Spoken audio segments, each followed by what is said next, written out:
तो प्रिय विद्यार्थी सभी को जय श्री राधे कृष्ण। जैसा कि आप जानते हैं मैं अपनी चैनल दिव्यांश 96 लगातार आपको इंटरगणित की वीडियो के माध्यम से जो प्रश्नावली हैं उनको उपलब्ध करा रहा हूं।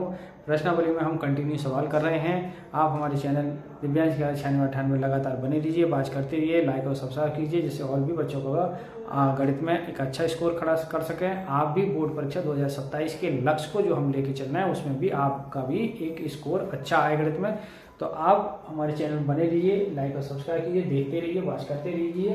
क्वेश्चन नंबर हम प्रश्नावली 3.3 के अंतर्गत 10वें प्रश्न के फर्स्ट पार्ट तक कंप्लीट कर लिए हैं। आइए आज सेकंड पार्ट करते हैं। क्वेश्चन क्या है कि समसम्मित आव्यूह और विषम सममित आव्यूह के जो है योगफल को रूप में व्यक्त करना है।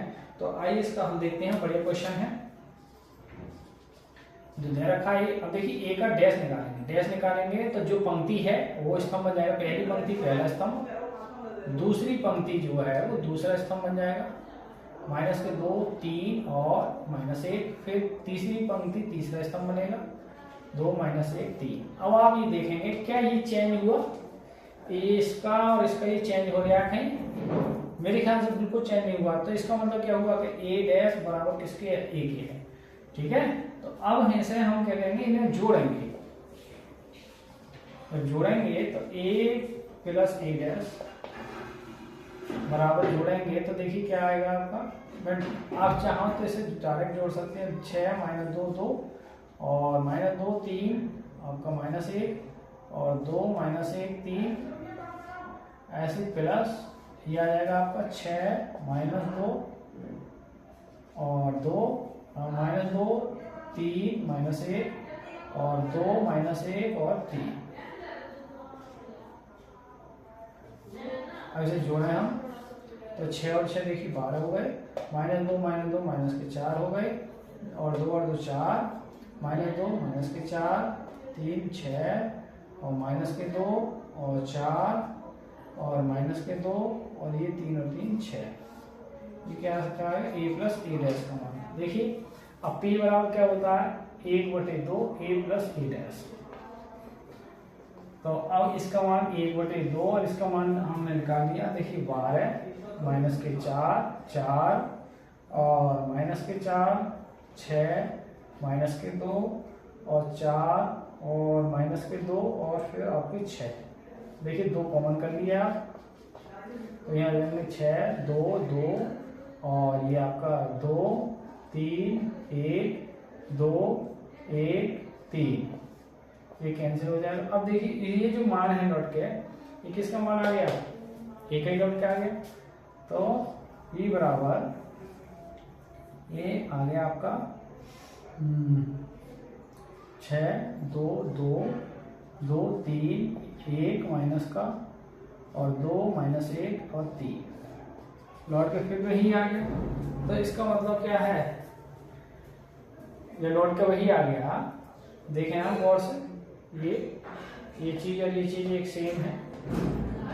तो सेम है तो आप लिख सकते हो p बराबर 1/2 a प्लस ए डैश। भाई इसको हमने p माना इसकी चीज को, तो अब इसकी ये लौट के फिर आ गया। तो ये क्या है? अतः p एक सममित आव्यूह है। ठीक है भैया। अब आप क्या करेंगे, इतना आप नोट कर रहे हैं, फिर आप मैं आगे बढ़ूँ। इसी को अब घटाएंगे तो उससे q का मान निकालेंगे, फिर q को हम जोड़ेंगे और लौट के फिर a आ जाएगा। देखिए अब इसमें क्या करना है, यहीं से ये संशोधन हो जाएगा, यहाँ से माइनस हो जाएगा।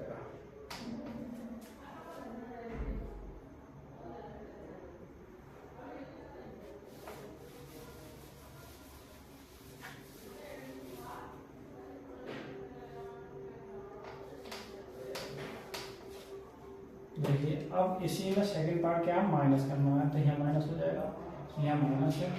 अब देखिए 6 में से 6 घट के क्या आएगा? देखिए 0 और ये 0, ये 0 हो जाएगा, ये भी 0 0 0 0 0 0। देख लें आप, सब 0 हो जाएगा। तो इसका मतलब हो गया, इसे क्यों कहेंगे फिर माइनस, और ये आपकी टर्म पूरी 0 हो जाएगी।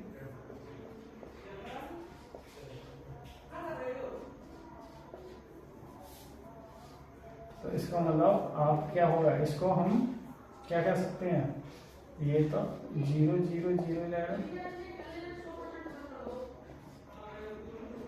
इसको माइनस क्यों कह सकते हो आप, चेंज करेंगे इसे। भाई आपका क्या है, देखिए भाई हमने क्या निकाला, क्यू बराबर 1/2, और इसको चेंज करेंगे तो आपका क्या हो जाएगा, कोई फर्क पड़ेगा नहीं है, माइनस क्यू। मैं इसको डैश भी निकालूं तो क्या हो जाएगा, कुछ हो जाएगा, इसका कोई परिवर्तन नहीं होगा। तो आप क्या दे सकते हो, क्यू डैश बराबर क्यू के, अतः क्यू बराबर 1/2 a माइनस a डैश एक विषम सममित आव्यूह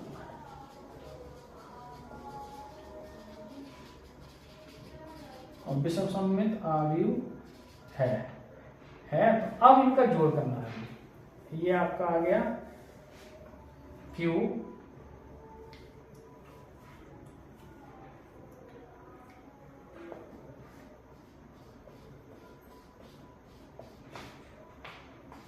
ठीक है, ये क्यू है, एक क्यू डैश कर दिया, फिर माइनस क्यू, और माइनस करेंगे तब भी 0 का कोई फर्क ना पड़ेगा। अब हमें क्या करना है, जोड़ना होगा, योगफल और दिखाना है इसका।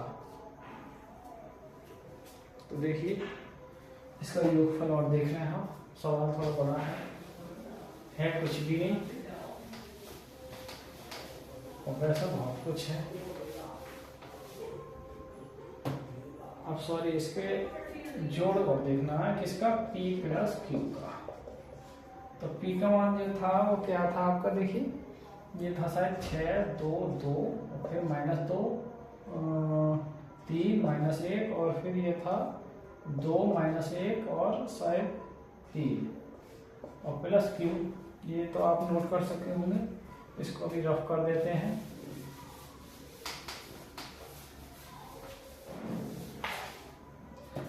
और 0 0 0 0 0 0 0 0 0 जोड़ेंगे तो देखिए ये रहेगा 6 2 2 और 2 3 1 और 2 1 3, ये आ गया p प्लस क्यू। ठीक है, तो इस तरीका से ये सेकंड पार्ट 10वीं का कंप्लीट हो चुका है। आइए चलते हैं हम तीसरे की ओर, बिल्कुल सेम क्वेश्चन है ये, इसका भी तीसरे पार्ट की ओर चलते हैं।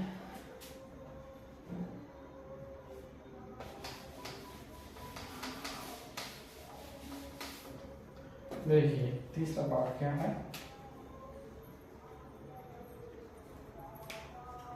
थर्ड पार्ट, a बराबर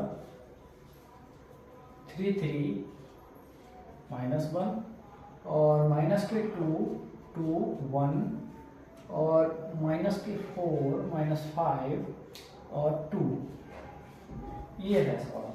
अब इसका निकालना है। देखिए पूरी प्रक्रिया आप समझे जरा गौर से, ये a है, अब इसका क्या निकालना है मुझे, a डैश। तो जो पंक्ति है, पहली पंक्ति पहले स्तंभ बना दो, 3 3 -1, दूसरी पंक्ति को दूसरा स्तंभ बना दो, तीसरी पंक्ति को तीसरा स्तंभ बना दो, तीसरी पंक्ति को तीसरा स्तंभ, 4 5 2। ठीक है, अब a डैश देखिए, सवाल ये 3 3 -1 और माइनस के 2 2 1 4 5 2। लेकिन तो सवाल ही ये नहीं कह रहा है भाई ना, ये बराबर ही नहीं है, माइनस काउंट कर लें तब भी ये बराबर नहीं लगेगा। इसे सवाल को रोकते हैं थोड़ा, 1 मिनट, इसे बाद में लेंगे, पहले इसका चौथा पार्ट लेंगे।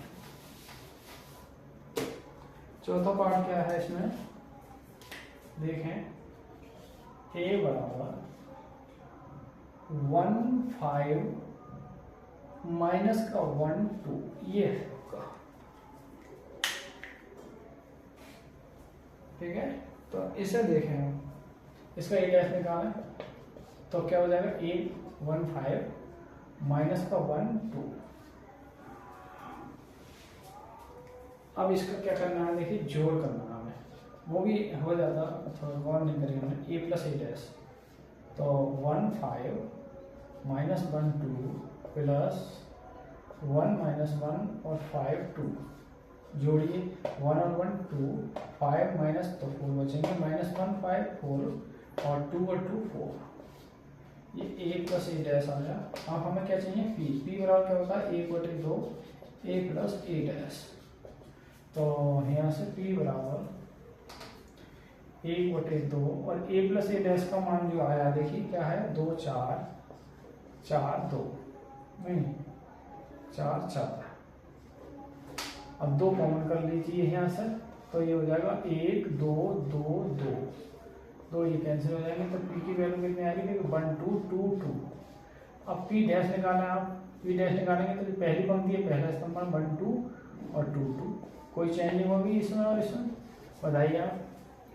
तो p डैश बराबर किसके है p के, या p बराबर p डैश के है, इसलिए अतः p बराबर 1/2 a प्लस a डैश एक सममित अवयव है, सममित अवयव है। आइए वो हो जाता, चौथा मैंने रिकॉर्ड नहीं करा, तीसरा बड़ा हिस्ट्री है। आइए अब इसका करते हैं सेकंड पार्ट, मतलब ये p का मान निकाले, p का मान हमें ध्यान रखना पड़ेगा। ये आप q का मान हम निकालेंगे हैं तो यहाँ क्या करना है हमें माइनस करना है, माइनस करना है, माइनस करना है, और यहाँ भी फिर q कह देंगे, जो भी आएगा देखिए माइनस करो यहाँ माइनस। अब देखिए 1 में से 1 घट के यहाँ 0 आएगा, 5 में से 1 घटेगा तो यहाँ 6 हो जाएंगे, -1 में से 5 घटेंगे तो -6 होंगे, और 2 में से 2 घट जाएंगे तो ये 0 होगा। फिर हम क्या निकालेंगे q निकालेंगे, q बराबर होता है माइनस, तो यहाँ से q बराबर यहाँ आएगा आपका 0 6 और -6 और 0, तो यहाँ से 2 कॉमन करेंगे तो ये तो 0 रहेगा, और ये हो जाएगा आपका 3 और ये हो जाएगा -3 और ये 0 रहेगा। ठीक है, इसका मतलब ये आ गया आपका q 0 3 -3 और 0 q। अब इसमें से देखिए हम क्या करेंगे, q डैश करें हम तो ये हो जाएगा 0 3 -3 0। अब इसमें से माइनस कॉमन करेंगे तो 0 3 -3 0, और ये किसका मान है देखिए q डैश बराबर -q के। अतः क्या लिख सकते हो, अतः q बराबर 1/2 a माइनस a डैश एक विषम सममित अवयव है। ठीक है, ये कंप्लीट हो गया इतना। आइए अब इसमें जोड़ और करना है। जोड़ क्या होता है p प्लस q, और p की वैल्यू थी 1 2 और शायद 2 2 ये था, और प्लस q की वैल्यू कितनी आ गई देखिए 0, q की वैल्यू जो है वो 0 3 और -3 0। जोड़ेंगे देखिए 1 और 0 1, 2 और 3 5, और 2 और -3 तो माइनस का 1 बचेगा, और 2 और 0 2, तो ये p प्लस q का मान आ गया। फाइनल क्वेश्चन हो गया। इसी प्रकार इसका थर्ड पार्ट चलिए वही भी करा देते हैं। थर्ड पार्ट इसलिए छोड़ा क्योंकि हमने अभी सेकंड पार्ट भी कराया था, वो सेम है, जो आपका सेकंड पार्ट है वही आपका थर्ड पार्ट है, तो आप इसे देख सकते हैं, वैसे कर सकते हैं, नहीं हो तो बताने का हम बताएंगे, हमारा तो काम है बताने का।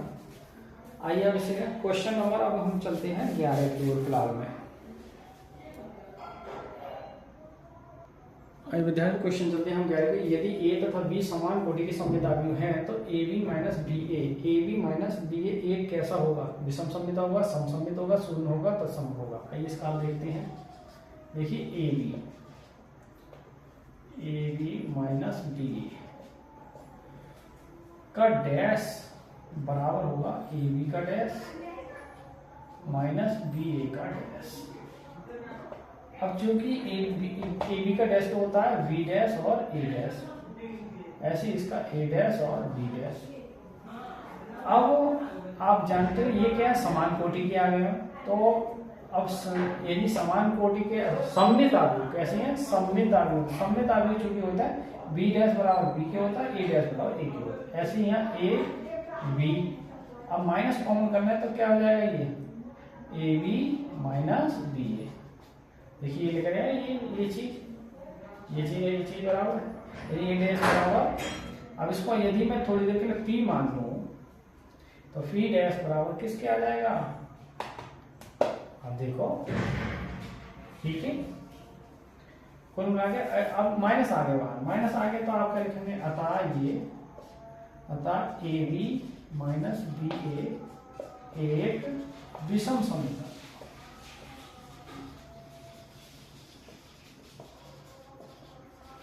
तो विषम समीकरण कौन सा है, इसका ए पार्ट, ठीक है, ए पार्ट कंप्लीट हो गया। तो आप इसे नोट कर सकते हैं। अब विद्यार्थी जो क्वेश्चन नंबर 10वें का थर्ड पार्ट रह गया वो होमवर्क में है, आपको नहीं हो तो बता दूंगा। 10वें का जो सेकंड पार्ट कराया है वो सेम है, इसका एक एग्जाम्पल भी करा दिया मैंने, नहीं हो तो कल आप बता देना कमेंट में, मैं करा दूंगा आपको। क्वेश्चन नंबर 12 है और इस प्रश्नावली का लास्ट सवाल है। आइए इसको हम देखते हैं। देखिए ए बराबर कॉस एल्फा साइन एल्फा और कॉस एल्फा। अब ए डैश निकाल लो, तो जो पहली पंक्ति पहला स्तंभ cos alpha minus sine alpha और साइन एल्फा कॉस एल्फा। अब देखिए ये क्या कह रहा है, इसे जोड़ दो और जोड़ दो, यानी ए प्लस ए डैश बराबर किसके, आई के। तो जोड़ो कॉस एल्फा साइन एल्फा और sine alpha cos alpha plus cos alpha और ये आपका साइन एल्फा और कॉस एल्फा और बराबर आई की है। तो आई का मान क्या होता है 1001। अब देखिए जोड़ेंगे तो कॉस एल्फा कितना हो जाएगा इसका 2 कॉस एल्फा और ये साइन एल्फा प्लस माइनस, तो ये तो क्या हो जाएगा 0 हो जाएगा और ये भी आपका 0 हो जाएगा और ये 2 कॉस एल्फा, ये आपका 1001 कंपेयर करेंगे। देखिए पहले एलिमेंट तो 2 कॉस एल्फा बराबर 1 के, तो कॉस एल्फा बराबर 1/2 के, कॉस ऑफ एल्फा बराबर 1/2। तो यहाँ से 1/2 जो मान है कॉस में वो कितने का है 60 का मतलब 5/3।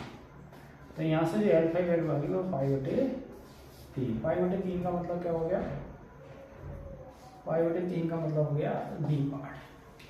तो इस प्रकार प्रश्नावली 3.3 जो है वो इंटर गणित में लगभग समाप्त हो गई है और आगे का लगभग चैप्टर भी समाप्त हो गया। चौथे चैप्टर जो सारणिक का है वो कल की वीडियो में आपको देखना पड़ेगा। उससे पहले हम जो फंडामेंटल जो भी नियम होंगे सारणिक के वो हम आपको अवगत कराएंगे, उसके बाद हम प्रश्नावली की ओर चलेंगे, सवालों की ओर चलेंगे। तो आज की वीडियो को यहीं विराम करते हुए सभी को जय श्री राधे कृष्णा, जय हिंद, जय भारत। ठीक, धन्यवाद।